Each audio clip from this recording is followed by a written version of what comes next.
Welcome back to my channel ম্যাথসওয়াল। আজকের ভিডিওটি আমার প্রিয় ছাত্রদের জন্য। যে সকল ছাত্ররা তোমরা রামকৃষ্ণ মিশন বিদ্যালয়ে আমাদের 2025 সালে অ্যাডমিশন টেস্ট ক্লাস 5-এ ভর্তির জন্য যে অ্যাডমিশন টেস্ট হয় সেটা দেওয়ার জন্য প্রিপারেশন নিচ্ছ, তাদের জন্য বিশেষ করে এই ভিডিও। আমাদের নরেন্দ্রপুর রামকৃষ্ণ বিদ্যালয় এর পক্ষ থেকে অলরেডি 7ই জুলাই 2024 সালে আমাদের গত কয়েকদিন আগেই আমাদের যে নোটিশ পাবলিশ করে দেওয়া হয়েছে, সেই নোটিশটার সম্বন্ধে আমি তোমাদেরকে ডেসক্রিপশান আলোচনা করব। আগের ভিডিওতে আমি বাংলা মিডিয়াম ইংলিশ মিডিয়ামের ছাত্রদের জন্য যে নোটিশ ছিল সেটা আলোচনা করেছি। আজকের ভিডিওতে বাংলা মিডিয়ামের ছাত্রদের জন্য এটা আমি আলোচনা করব। না, আমাদের এখানে শুধুমাত্র ক্লাস ছাত্ররাই কিন্তু এখানে ভর্তি হতে পারে, কোনো ছাত্রী কিন্তু ভর্তি হতে পারে না। ফার্স্ট আমাদের দেখে নেব কি যোগ্যতা কি থাকা দরকার। না, যোগ্যতা হচ্ছে কি তার বয়স সীমা কত হতে হবে, এবং যে সমস্ত ছাত্রছাত্রী এখন চতুর্থ বা পঞ্চম শ্রেণীতে পড়ছে তারাই কিন্তু এখানে ফর্মটা ফিল আপ করতে পারবে। আগামী 1 জানুয়ারি 2025 সাল তারিখে 10 বছর থেকে 11 বছর বয়সের মধ্যে তার বয়সসীমা থাকতে হবে। অর্থাৎ আমাদের জানুয়ারি 2 তারিখ 2014 সাল থেকে 1 তারিখ 2015 সালের মধ্যে তার কিন্তু বয়স হতে হবে। 10 বছরের নিচে বা 10 বছরের ঊর্ধ্বেও কিন্তু কোনো বয়সের কোনো ছাত্র এই পরীক্ষা দিতে পারবে না। বাংলা ও ইংরেজি মাধ্যমে ভর্তি হতে যে সকল ছাত্রছাত্রী ইচ্ছুক তাদের কিন্তু পরীক্ষার যে ফল, সেই ফল থাকতে হবে না আমাদের বাংলা অথবা হিন্দি, ইংরেজি আর অঙ্কতে 60 এবং 70% নাম্বার হতে হবে বা তার বেশি। আর তপশিল জাতির জন্য SC ST OBCর জন্য আমাদের কিন্তু একটু কম 55, 55 এবং 65% মার্কস থাকলে তারাই কিন্তু এই ফর্মটা ফিল আপ করতে পারবে। এই ফর্ম ফিল আপের আবেদনপত্র তোমরা শুধুমাত্র অনলাইনে জমা করতে পারবে, কোনো অফলাইনে কিন্তু এটা জমা করা যাবে না। এবার কবে থেকে তোমরা জমা করতে পারবে না, এটা 19 জুলাই 2024 সালের সকাল 10টা থেকে তোমাদের অনলাইনে এই ফর্ম ফিল আপ করা যাবে, এবং ডাকযোগে কিন্তু কোনো আবেদনপত্র পাঠানো যাবে না।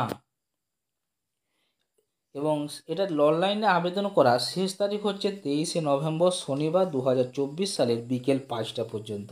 অনলাইনে টাকা দেওয়ার লাস্ট ডেট হচ্ছে কিন্তু একই ডেট 23 নভেম্বর 2024, এবং তার সাথে তোমরা অ্যাডমিট কার্ড ডাউনলোড করতে পারবে 25 নভেম্বর 2024 থেকে 28 নভেম্বর 2024-এর মধ্যে।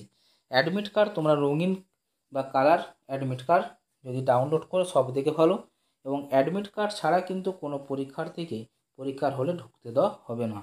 এবং এই অনলাইনে আবেদনের মূল্য ছাত্রপ্রতি নিম্নলিখিত, অর্থাৎ পরীক্ষা কেন্দ্র অনুযায়ী আমাদের অনলাইনের পরীক্ষার মূল্য নির্ধারণ করা হয়েছে।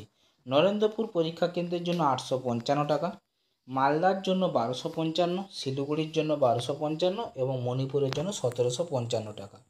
কী কী প্রয়োজনীয় নথি অর্থাৎ ডকুমেন্টস কী কী লাগবে, প্রত্যেকটা ডকুমেন্টস কিন্তু তোমাদের জেপিজি, জেপিইজি, পিএনজি আর PDF ফরম্যাটে আপলোড করতে হবে। কী কী করতে হবে না, যে ফটো তোমাদের আপলোড করবে সেটা কিন্তু 500 কেবির কম হতে হবে। সম্প্রতি তোলা পাসপোর্ট সাইজ ফটো, সাইজ হতে হবে 4.5 সেমি লম্বা এবং 3.5 সেমি চওড়া, 10 থেকে 50 কেবির মধ্যে। এবং স্বাক্ষর সই হতে হবে কি 3.5 সেমি লম্বা এবং 1.5 সেমি চওড়া, 10 থেকে 30 কেবির মধ্যে। আধার কার্ড বা আধার অ্যাকনোলেজমেন্ট, জন্ম certificate, marksheet, caste certificate, PAN card এবং অভিভাবকের এটা আপলোড করতে হবে। এবং তোমাদের যে পরীক্ষার সিট বা পরীক্ষা কেন্দ্র হবে সেটা কি মালদা, জলপাইগুড়ি, আমাদের নরেন্দ্রপুর রামকৃষ্ণ মিশন, শিলিগুড়ি, এই যেগুলো আমরা অলরেডি আলোচনা করেছি সেইগুলোতে। এবার পরীক্ষা যে সিলেবাস সেটা তোমরা দেখতে পাচ্ছ এখানে।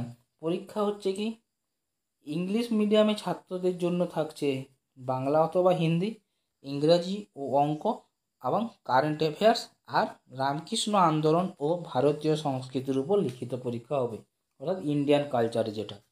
টোটাল 160 নম্বরের পরীক্ষা হবে। বাংলা অথবা হিন্দিতে থাকছে 45 নম্বর, ইংরেজি থাকছে 45, অঙ্ক থাকছে 45, কারেন্ট অ্যাফেয়ার্স থাকছে 10 এবং রামকৃষ্ণ আন্দোলন ও ভারতীয় সংস্কৃতির জন্য 15 নম্বর। টোটাল 160 নম্বরের পরীক্ষা তোমাদের দিতে হবে।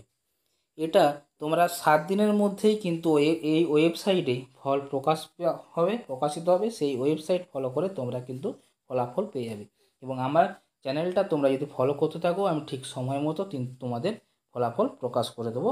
প্রকাশ হওয়ার সাথে সাথে আমি তোমাদের সাথে কিন্তু আলোচনা করে দেবো। আবেদনপত্রে যদি কোনো ভুল বা গরমিল থাকে তাহলে ভর্তির পরেও কিন্তু সেই আবেদনপত্র ভর্তি বাতিল হওয়া যাবে। কোনো প্রকার অনুমোদনের বিনিময়ে কিন্তু কোনো ছাত্র এখানে ভর্তি হয় না। জাতি, ধর্ম, বর্ণ নির্বিশেষে ছাত্রদের ভর্তি করা হয়। সমাজে পিছিয়ে পড়া ছাত্রদের অগ্রাধিকার দেওয়া হয়। বিগত বছরে প্রশ্নপত্রের কোনোরূপ বিতরণ বা প্রকাশ করা হয় না। নির্বাচনী পরীক্ষার জন্য বিদ্যালয় কর্তৃক কোনো কোচিং ক্লাসের ব্যবস্থা করা হয় না। আর্থিক দিক থেকে দুর্বল ও মেধাবী ছাত্রদের আর্থিক সহযোগিতা করা হয়। আমাকে অনেকজন এই কোশ্চেনটা করেছে যে এখানে কোনো মেধাবী ও দুর্বল ছাত্রদের আর্থিক সহযোগিতার ব্যবস্থা আছে কিনা। তাদের জন্য কিন্তু এটা মোস্ট ইম্পর্ট্যান্ট একটা পয়েন্ট। তো আজকে ছিল এই ভিডিও।